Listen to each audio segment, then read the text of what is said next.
இந்த பிரித்தாளும் அரசியல் என்பது நமக்கு ஒன்றும் புதுசு இல்லை.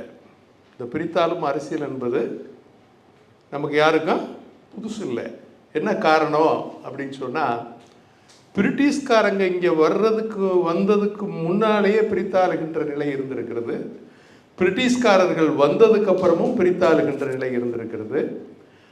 அதற்கு பின்னால் இங்கே இருந்த நம்ம பாளையத்துக்காரர்கள், அரசர்கள் இவர்களை எல்லாம் காட்டி குடித்து பிரித்த ஆண்டு அவர்கள் வசதிக்கேற்ப வாழ்ந்த காலங்கள் நிறைய இருந்திருக்கிறது. இதனால தான் அரசியலில் பிரித்தாளுறதுன்னா கண்டிப்பாக பிரித்தாளுவாங்க, பிரித்தாளாமல் இருக்க மாட்டாங்க.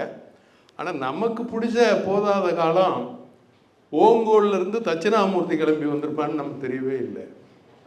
ஓங்கோல்லேருந்து தட்சிணாமூர்த்தி கிளம்பி தஞ்சாவூரில் தஞ்சமடைஞ்சு அங்கே கருணாநிதியாக பெயர் மாற்றமாகி அண்ணா அவர்களோட வந்து சேர்ந்து நம்மளையெல்லாம் தனித்தனியாக பிரிச்சுட்டான்.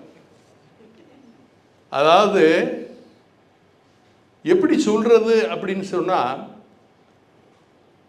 குடியாட்சியை முடியாட்சியாக மாற்றிய பெருமை கருணாநிதி அவர்களுக்கு சாரும். ஏன்னா இப்போ தொடர்ந்து பார்த்தீங்கன்னா அவங்க அப்பா, மயன், பேரன், அடுத்து தொடர்ச்சியாக இப்போ நம்ம ஊரில் குடியாட்சி கிடையாது, ஜனநாயக ஆட்சிங்கிறது கிடையாது.